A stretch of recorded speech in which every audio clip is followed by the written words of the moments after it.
이번 사연은 차별로 키운 새엄마가 이제 와서 친한 척을 하며 자기 딸 결혼에 돈을 달라고 하며 고생해서 쓰니님을 키운 것처럼 얘기하길래 쓰니님 남편이 머리끄댕이를 잡아 끌어 내쫓아버렸다는 사연인데요. 무슨 일이 있었던 걸까요? 함께 보시겠습니다. 사연 시작 전에 좋아요, 구독 부탁드리겠습니다. 채널에 큰 힘이 됩니다. 안녕하세요. 저는 지금 한 남자의 아내로 그리고 한 집안의 며느리로 사랑받으며 살고 있는 30대 초반 여자입니다. 지금의 제 삶은 평온하지만 결혼 전까지 저의 삶은 하루하루가 버겁고 힘들었습니다. 어린 시절부터 결혼을 하기 전까지 저는 엄마에게 지속적으로 구박을 받고 무시를 당하며 살아왔거든요. 고등학교에 들어가기 전까지는 맞기도 많이 맞았어요. 사실 지금의 엄마는 저를 낳아준 친엄마가 아니에요. 친엄마는 제가 5살 때 세상을 떠나셨고 그 다음 해인 6살 무렵 새엄마가 여동생을 임신한 채 우리 집에 들어오면서 아빠와 함께 살게 되었죠. 아빠는 직업 특성상 지방으로 출장을 자주 다녔는데 한 번 가시면 몇 달 동안은 집에 오시지 않았고 가끔은 1년에서 2년 정도 중국으로 출장을 가 계시기도 했어요. 그래서 대부분의 시간을 새엄마와 저 그리고 동생 셋이서 보냈습니다. 새엄마가 처음 저희 집에 와서 살 때는 저에게 잘해주진 않았어도 구박까지는 하지 않았어요. 하지만 동생이 태어난 뒤로 상황은 많이 달라졌죠. 새엄마는 자신의 몸이 힘들다는 이유로 저에게 사소한 집안일을 시키기 시작하더니 날이 갈수록 단순한 심부름을 넘어서 동생 기저귀까지 갈게 하더군요. 당시 저는 겨우 7살이었는데 말이에요. 아빠가 집에 돌아오시는 날이면 우리 가족은 다 함께 1시간 거리에 살고 계시던 할머니 댁에 들르곤 했는데 그럴 때마다 새엄마는 할머니 앞에서 저를 엄청 잘 챙겨주는 척 연기를 했습니다. 평소에 따뜻한 말 한마디를 건넨 적 없던 사람이 할머니 앞에서는 다정한 말투로 제 머리도 쓰다듬어 주곤 하면서 말이죠. 아빠가 집에 머무르는 며칠 동안도 마찬가지로 챙겨주면서 집안일은 전혀 시키지를 않더라고요. 그래서 할머니와 아빠는 제가 새엄마에게 엄청 사랑을 받으면서 사는 줄 알고 계셨어요. 초등학교에 입학하고부터는 제가 특별히 잘못한 일도 없는데도 늘 짜증 섞인 말투로 저를 대하기 시작하더군요. 자신의 기분이 좋지 않거나 스트레스를 받는 일이 생기면 그 화살은 어김없이 제게로 향했어요. 그저 옆에 있다는 이유만으로 저는 새엄마의 감정 쓰레기통이 되어가고 있었던 거죠. 어렸을 때는 몰랐지만 커서 과거를 돌이켜보면 그랬던 게 확실합니다. 초등학교 3학년쯤 되었을 때 본격적으로 청소며 집안일까지 시키기 시작했어요. 시간이 지날수록 동생을 돌보는 일부터 집안일까지 점점 더 많은 일들이 제 몫이 되어갔죠. 새엄마는 아빠가 오시면 완전히 다른 사람이 되었고 특히 아빠에게 애교를 부리면서 엄청 다정스럽게 굴었어요. 그래서인지 두 사람 사이에는 특별한 갈등이 없었고 늘 좋아 보였습니다. 게다가 아빠는 저보다 동생을 더 예뻐했고 울기라도 하면 안고 내려놓지를 않더라고요. 동생이 뭘 하든지 예쁘고 귀엽다면서 어쩔 줄 몰라 하셨어요. 저도 아빠와 가까워지고 싶은 마음에 다가가면 넌 이제 아가가 아니야. 나이가 몇 살인데 아직도 아기처럼 굴어? 라는 말만 하셨죠. 언젠가 아빠가 집에 오셨던 날 새엄마가 잠깐 밖에 나가고 없을 때 저는 용기 내어 새엄마가 저에게 했던 일들을 아빠에게 말한 적이 있었어요. 하지만 아빠는 제 말을 믿지 않았고 오히려 새엄마 말 잘 들어야 한다면서 저를 나무라시더군요.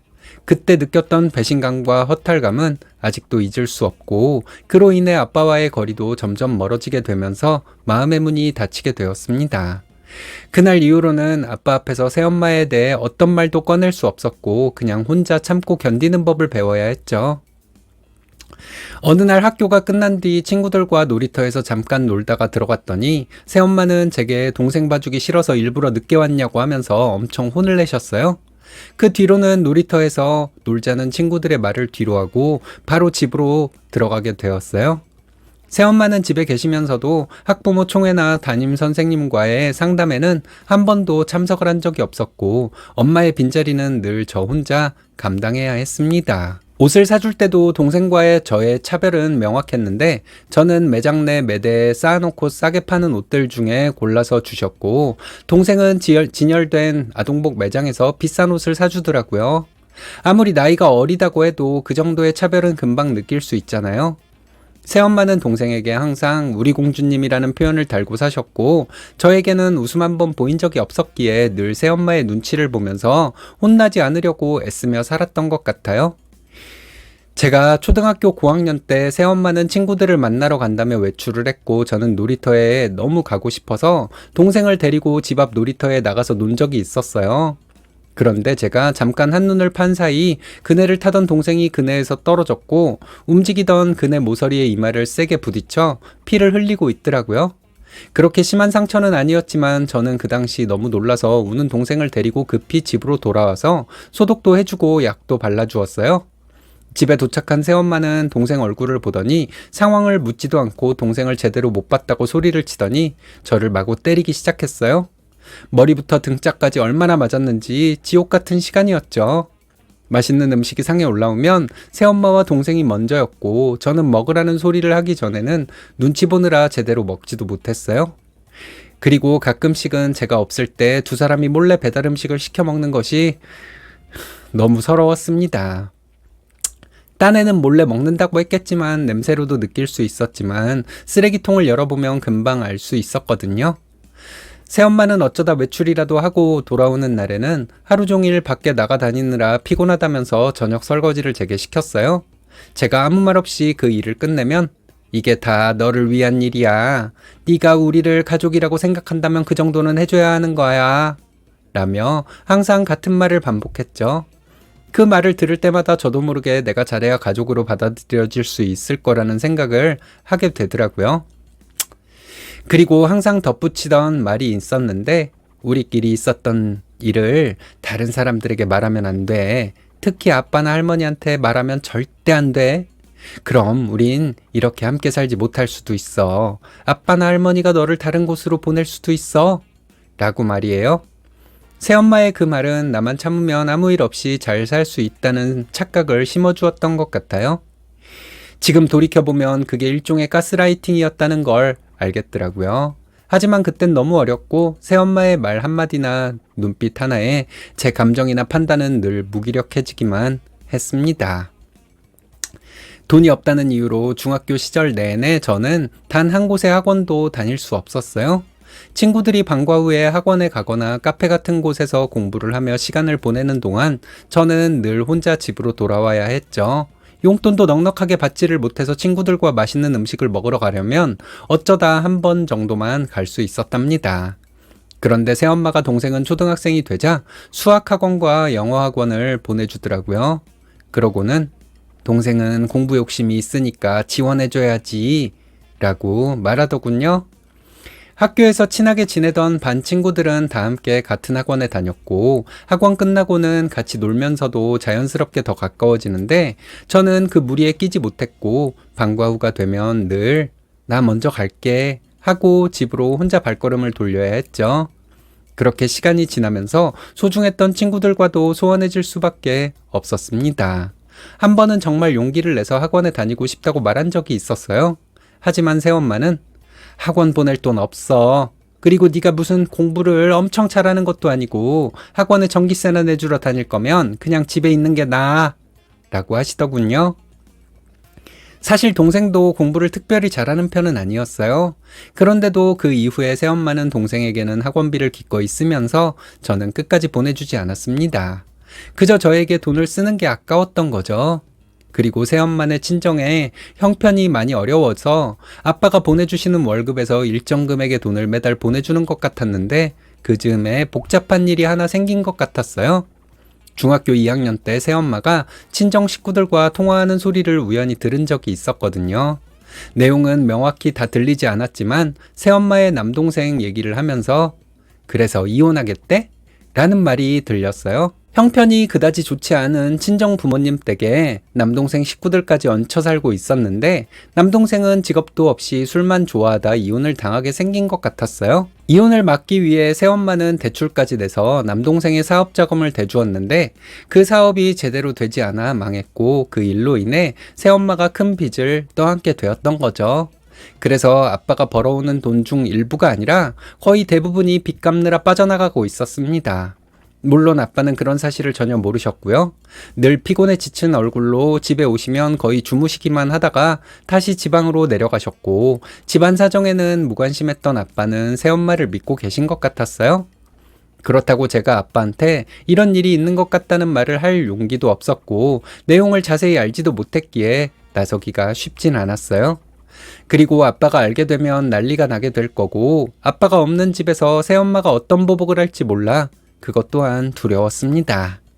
이런 환경에서 살다 보니 저는 어릴 적부터 이 집을 벗어나고 싶다는 생각을 늘 하고 살았어요. 고등학교 선택을 앞두고 있을 때 새엄마는 제게 말하더군요. 너는 대학 같은 건 갈 생각하지 마. 그냥 집 가까이에 있는 실업계 고등학교에 다니면서 취업 준비를 하는 게 훨씬 나아. 하셨어요. 형편이 어렵다는 걸 알고 있었기에 아무 말도 없이 새엄마의 뜻에 따랐고, 그 말을 들은 아빠는 일반고를 왜 안 가느냐고 물으셨어요. 새엄마는 요즘 애들 중에 이렇게 철든 애가 어딨어요. 대학 가봤자 돈만 든다고 일찍 취업하려고 자기가 알아서 실업계 고등학교로 간대네요. 라며 마치 실업계 고등학교 진학을 제가 선택한 것처럼 거짓말을 하더라고요. 친한 친구들은 대부분 일반고로 진학했기 때문에 처음 입학해서는 친구 하나 없이 외롭게 다녔어요. 낯선 환경과 다른 분위기 속에서 처음엔 많이 어색하고 위축됐지만 저는 언젠가부터 공부에 눈이 가기 시작했어요. 그래서 저는 정말 열심히 공부를 하기 시작했고, 주말에는 고깃집에서 아르바이트를 하면서 용돈을 벌었고 자격증 공부도 했습니다. 자격증을 취득하고 성적이 점점 오르면서 처음으로 제가 노력한 만큼 결과가 나오는 걸 느낄 수 있었어요. 그런데 새엄마가 제가 아르바이트를 한다는 걸 알게 되면서 생활비에 조금 보태어 달라는 말을 하더라고요. 용돈을 벌어서 쓰려고 시작한 일인데 얼마나 번다고 생활비로 달라고 하니 어이가 없기도 하고 갑갑하기만 했죠. 하지만 어떻게든 졸업을 하고 취직을 하게 되면 집에서 독립을 해야겠다는 생각으로 열심히 살았습니다. 자격증을 하나 둘 따면서 학교 생활에도 더욱 집중했어요. 그렇게 하루하루를 버티며 열심히 달려왔는데 결국 졸업을 앞두고 저는 공무원 시험에 합격을 하게 되었답니다. 학교에서는 교문 위에 저의 공무원 합격을 축하하는 플래카드까지 걸어주더라고요. 살아오면서 처음으로 제 손으로 뭔가를 해냈다는 성취감과 행복감을 느끼게 되었던 순간이었죠. 새엄마는 제가 공무원이 되어 직장을 다니게 되면서부터 태도가 완전 바뀌어 다른 사람이 되어 가더라고요. 퇴근하면 저녁도 챙겨주셨고 빨래를 해놓기도 했고요. 본격적으로 직장 생활을 시작하고 첫 월급을 받던 날 새엄마는 기다렸다는 듯 제게 생활비를 요구하셨습니다. 나중에는 중학교에 다니는 동생의 학원비까지 보태달라고 하더라고요. 그때까지도 빚을 갚고 있었던 것 같았고, 혹여나 그 일을 알게 되면 아빠가 너무 속상해 하실 것 같아서 알겠다고 대답은 했습니다. 하지만 왠지 모르게 서글픈 생각이 들었고, 이러다가 영원히 새엄마에게 발목이 잡힐 것 같은 생각이 들기도 했어요. 제가 직장 4년차가 되었을 때 아빠는 건강이 나빠지시면서 조기 퇴직을 하시게 되었습니다. 긴 세월 동안 타지에서 일하시면서 챙겨주는 사람이 없다 보니 술을 자주 드시면서 불규칙한 식사를 하셨고, 그로 인해 병을 얻으셨던 거죠. 집에 계시던 아빠는 점점 쇠약해져 갔고 병이 다시 재발해 거의 누워 지내는 시간이 많아졌어요. 그렇게 긴 투병 끝에 아빠는 집에 오신 지 2년도 채 못 되어 세상을 떠나셨습니다. 아빠는 마지막으로 제게 늘 함께 있어주지 못해 미안하다는 말씀을 남기셨는데, 저는 그 어떤 말도 해드리지 못한 게 지금까지 마음에 걸립니다. 어린 마음에 저는 아빠에 대한 서운함이 앞서 좋은 말 한마디 못 해드린 거죠. 아빠 앞으로 나온 보험금으로 새엄마는 빚을 청산하게 되었고, 동생은 대학생이 되어 아르바이트를 시작하더라고요. 이제는 더 이상 이 집에 있을 필요가 없다는 생각에 작은 오피스텔을 하나 얻어서 나오게 되었습니다. 나만의 공간이 생겼다는 기쁨은 있었지만 그동안 공무원 월급으로 생활비에 동생 학원비에 지출이 많았기에 모은 돈은 거의 없더라고요. 어릴 적부터 그렇게 간절히 바라던 독립이었지만 막상 자유를 얻고 나서도 마음은 그다지 자유롭지 않았어요. 아르바이트를 하면서 생활비를 벌고 있던 동생은 돈에 대한 개념이 없어서인지 버는 족족 옷을 사입거나 친구들과 놀러 다니기 바쁘더라고요. 그리고 툭하면 맡겨놓은 것처럼 저에게 용돈을 달라고 손을 내밀더군요. 새엄마 역시 여전히 돈이 필요할 때마다 연락을 해왔고 그때마다 거절을 못했던 저는 마음속으로 새엄마와 동생을 미련 없이 끊어버리고 싶다는 생각을 수도 없이 했었습니다. 하지만 이상하게도 쉽지가 않더라고요. 여동생은 이 세상에 단 하나뿐인 제 핏줄이고 새엄마 또한 내 여동생의 엄마였기에 외면하기가 쉽지 않았던 거죠. 그래도 같은 공간에 살고 있지 않은 것만으로도 위로는 되었고 아빠가 남기신 돈이 있을 것 같아 생활비도 조금씩 줄여서 주겠다고 못을 박아버렸더니 새엄마도 더 이상은 말을 하지 않더라고요. 제가 28살 되던 해에 직장 동료의 소개로 만난 남편과 3년의 연애 끝에 결혼을 하게 되었어요. 처음 소개받고 나간 자리에서 남편을 본 순간 외모가 제 이상형과 거리가 너무 멀어서 다시 만나지 않으려고 했습니다. 하지만 남편이 딱 한 번만 더 만나달라고 연락이 왔더라고요. 한 번 정도만 더 만나고 헤어지겠다는 생각으로 나갔었다가 제가 오히려 반해버렸죠. 남편은 정말 특별한 사람이었습니다. 자주 가는 맛집이 있다고 하면서 식사를 대접하고 싶다고 하더라고요. 식사 자리에서 맛있어 보이는 음식들을 다 제 앞으로 가져다 놓더니 새우 요리가 나왔을 때 손수 껍질을 깐 다음 제 밥 위에 올려주는 겁니다. 그리고 꼭 제가 살아온 삶을 알고 있는 듯 항상 제 자신을 먼저 챙기라고 말해주는데 울컥하더라고요. 그 뒤로도 언제 어디서든 항상 저를 우선순위로 챙겨주는 너무 괜찮은 사람이었어요. 그때까지 어느 누가 저를 그렇게 챙겨줬겠어요? 남편과 함께 있는 시간 동안은 제 자신이 초라하다고 느껴본 적이 없고 오히려 대접을 받고 있다는 생각에 늘 행복했어요. 이 사람과 살면 적어도 외롭지는 않겠다는 생각을 했고 단풍이 곱게 물든 늦은 가을에 결혼을 하게 되었습니다. 남편은 공기업에 다니고 있었고 시댁은 시골에 위치했지만 참외와 포도 농사를 크게 짓는 집입니다. 참외와 샤인머스켓, 포도로 유명한 지역인데 그 지역에서는 꽤 알아주는 분홍 집안이었죠. 넓은 농장에서 참외와 포도를 재배하시고 땅도 상당히 많으셨어요.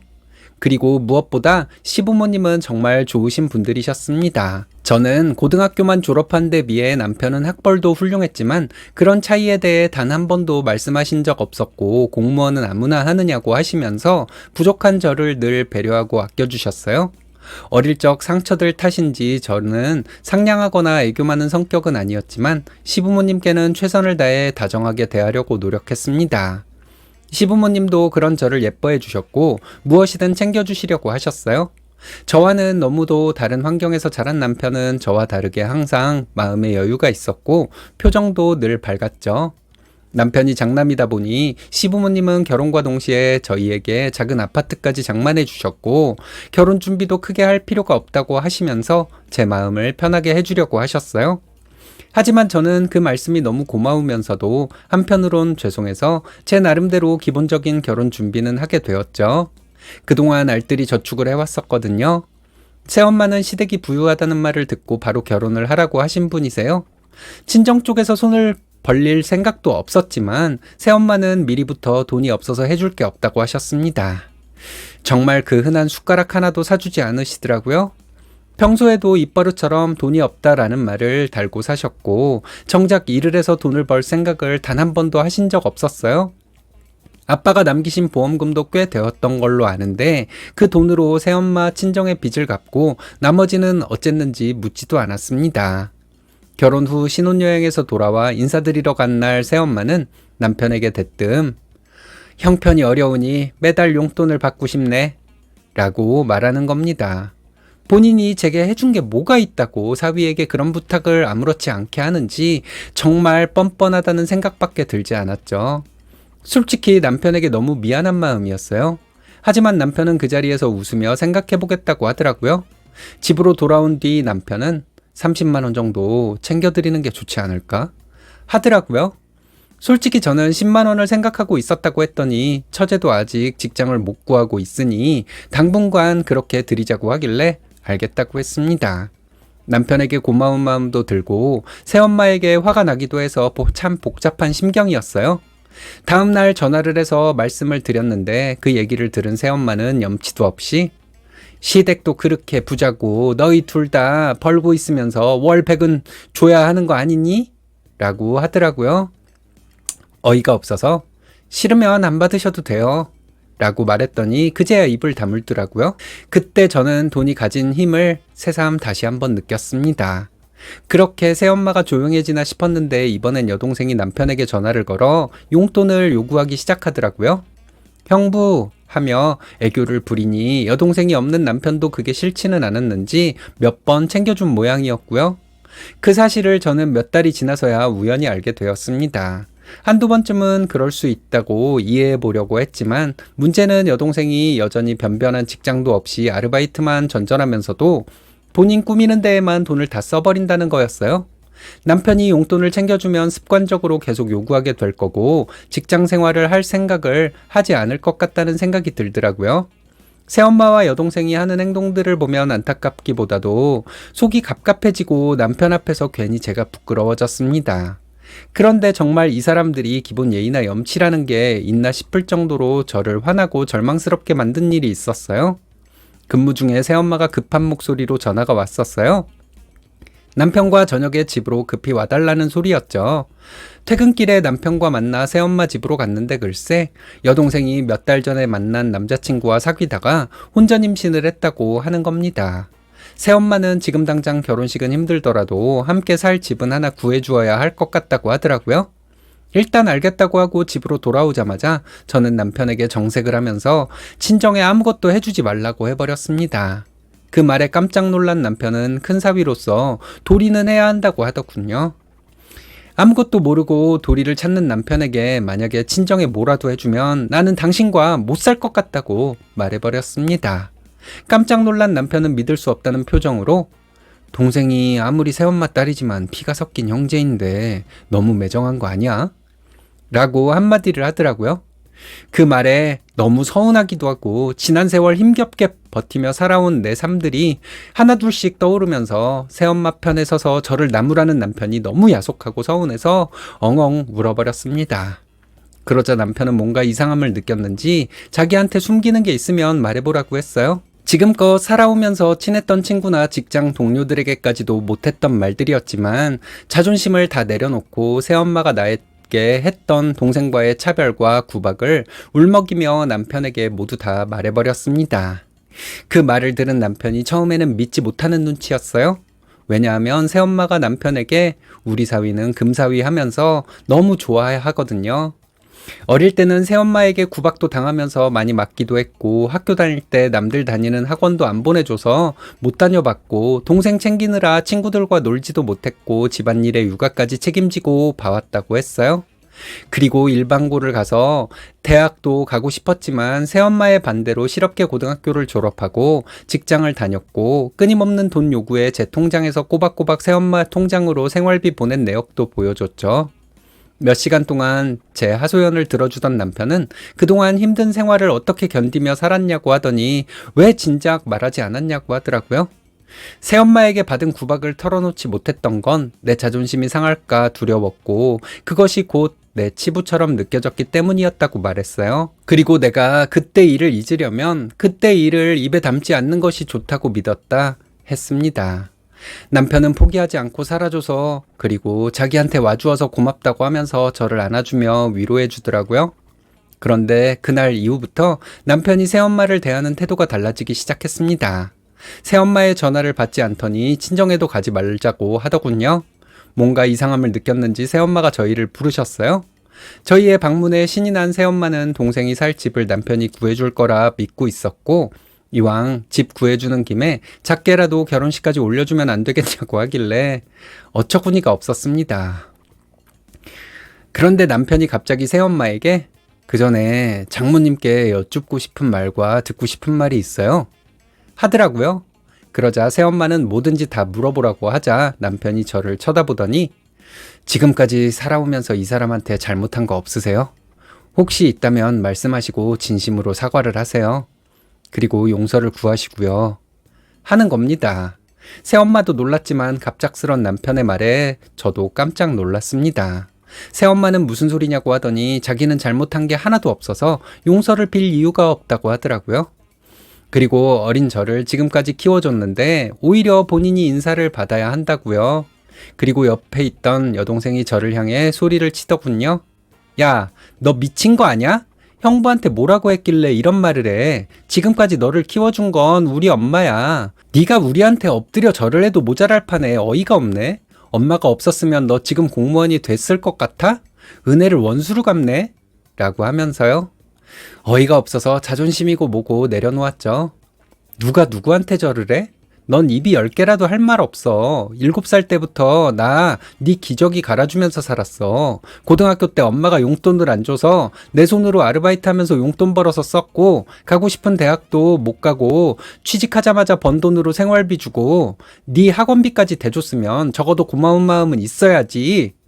저도 모르게 이런 말이 제 입에서 술술 나와서 저도 깜짝 놀랐습니다. 그리고 저는 동생에게 너야말로 공부는 안 하고 연애질만 하더니 대학 나와서도 그 나이 먹도록 변변한 직장 없이 살고 있냐고. 그리고 넌 없는 집 남자랑 연애질해서 임신이나 한 주제에 네가 무슨 할 말이 있다고 떠드냐고 했습니다. 엄마는 남편에게 끝까지 자기는 잘못한 게 없고 오히려 제가 지어낸 말들이라고 난리를 떨더군요. 그리고 지금까지 키워준 거 돈으로 치면 집 한 채 값은 나온대요. 아무 말도 없던 남편은 한마디를 던졌죠. 정말 잘못한 게 전혀 없다는 말씀이시죠? 그러자 새엄마는 당연하다는 듯 남편을 향해 되려 섭섭하다고 화가 난 목소리로 말했습니다. 남편은 알겠다고 하고선 바로 제 손을 끌고 집을 나왔어요. 남편은 새엄마의 진심 어린 사과를 통해 제가 지금까지 받아온 상처를 치유해주고 싶어서 했던 행동이었다는 걸 나중에 알게 되었습니다. 그 뒤로 남편은 새엄마에게 생활비를 보내지 말라고 했고 찾아가지도 말라고 하더군요. 생활비가 입금이 되질 않자 놀랐는지 새엄마가 저에게 전화를 하더니 왜 돈을 넣지 않았냐고 난리를 떨더군요. 저는 남편이 입금하지 말라고 했다고 해버렸어요. 다음날 새엄마가 동생이랑 저희 집으로 찾아왔더라고요. 문을 열자마자 시뻘개진 얼굴로 겨우 한다는 말이 경찰에 신고를 하겠대요. 지금까지 키워서 시집 보냈는데 생활비를 갑자기 끊어버리는 경우가 어디 있냐고요? 남편은 신고하세요. 잘 됐네요. 이 기회에 잘잘못을 한번 따져볼까요? 어릴 때부터 의붓딸 때린 거, 실업계 고등학교에 밀어넣은 것도 모자라서 아르바이트한 돈까지 뺏어간 거, 깜빵하고 싶으시면 신고하시라고요. 엎드려 사죄해도 용서받지 못할 판에 인간 같지 않은 행동은 하지 말아야죠. 그동안은 어떻게 했는지 모르겠지만 이제부터 이 사람한테 함부로 했다간 제가 가만히 있지 않을 겁니다. 생판 모르는 남의 자식 데려다 키워도 그딴 식으로는 안 키워요. 내 뱃속으로 낳은 자식만 소중히 챙기고 이 사람은 하인처럼 부려먹고 구박해놓고 지금 와서 양심도 없이 뭘 해달라고요? 지금까지 송금한 돈도 어떻게든 돌려받을 생각이니 그런 줄 아세요. 서운하고 억울하다 지랄 떨지 마시고 그냥 업보라고 생각하세요. 다시는 저한테도 그리고 이 사람한테 연락하지 마시고요. 남편의 당당한 말투에 한마디도 못하고 두 사람은 돌아서서 가더군요. 순간 이래도 되나 싶을 정도로 속이 시원해지더라고요. 남편은 앞으로 당신 시댁이 곧 친정이니까 그렇게 알고 이젠 인간 같지 않은 사람들하고 연 끊고 마음 편하게 살아 라고 했어요. 결국 동생은 저에게 네가 어떻게 말했길래 형부가 저래? 은혜를 원수로 갚고도 네가 천벌 안 받을 것 같아? 하고 소리를 질렀습니다. 그 소리를 듣고 새엄마는 저에게 달려들었습니다. 남편은 저희 엄마 머리끄댕이를 잡아 끌어 거실 바닥에 내동댕이 쳐버렸어요. 엄마는 사위가 장모를 때린다고 고래고래 소리를 지르더라고요. 그리고는 경찰에 신고한다며 난리를 치길래 저는 웃으면서 마음대로 하라고 했습니다. 남편은 누워서 발광하는 엄마 머리끄댕이를 잡고 질질 끌어다 밖으로 내보냈어요. 그리고 제 동생에게 남편은 엄마가 이렇게 당하고 있는데 편도 안 들고 뭐하냐고 묻더군요.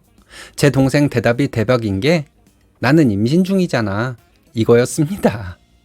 이렇게 새엄마와 동생이 돌아가고 나서 며칠이 지나자 바로 새엄마와 동생이 연달아 전화를 하길래 받지 않았어요. 수십 통의 문자가 오더군요.